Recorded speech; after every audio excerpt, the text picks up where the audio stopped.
CG TET C TET और TGT PGT CG teachers या व्यापम इसमें ये टॉपिक जो है ये सभी में अधिकांशतः पूछा जाता है।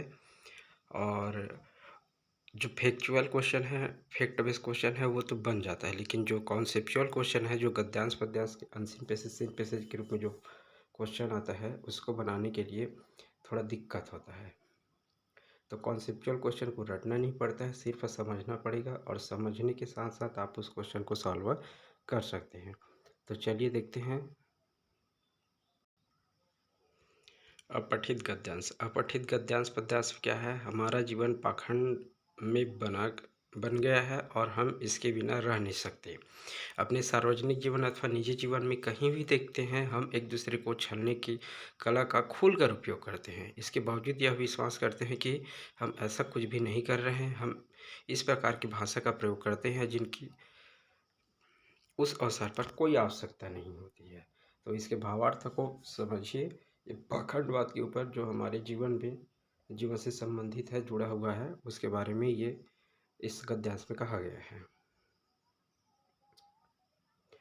सेकंड पैराग्राफ में इसका है, हम किसी भी बात को यह जानते हुए कि वह सही अथवा शुद्ध नहीं है, लेकिन उसके प्रति निष्ठा या विश्वास इस तरह प्रकट करते हैं जैसे हमारे लिए वही एक मात्र सत्य है।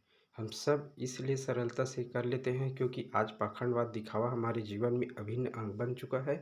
आज हम में से अधिकांश लोग की स्थिति मुंह में कुछ और मन में कुछ और वाली बन गई है। अर्थात क्या है? मुंह में राम बगल में छुरी वाली है।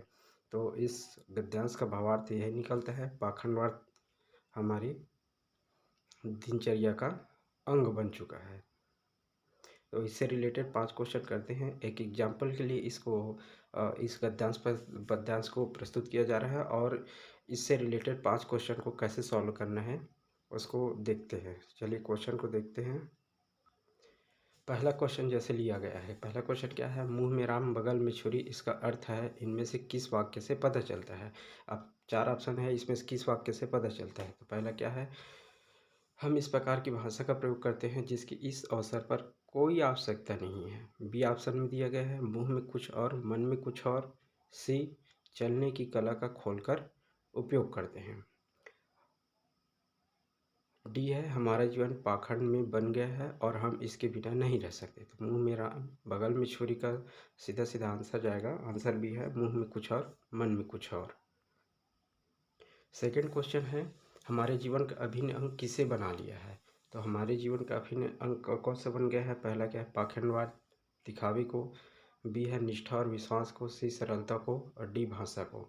तो इसका आंसर है ए, पाखंड और दिखावे को। तीसरा क्वेश्चन है, छलने की कला का हम किस प्रकार उपयोग करते हैं? तो इसको आवश्यकता अनुसार पूरी निष्ठा से, सरलता से खोलकर। तो इसका आंसर जाएगा खोलकर, क्योंकि जो छलने का प्रक्रिया है उसका किसी के मन में भी जरा भी डर की भावना नहीं रहता है। वो षड्यंत्र का दूसरे के प्रति षड्यंत्र रचने के लिए वो बिंदास उसका उपयोग करता है। चलिए नेक्स्ट क्वेश्चन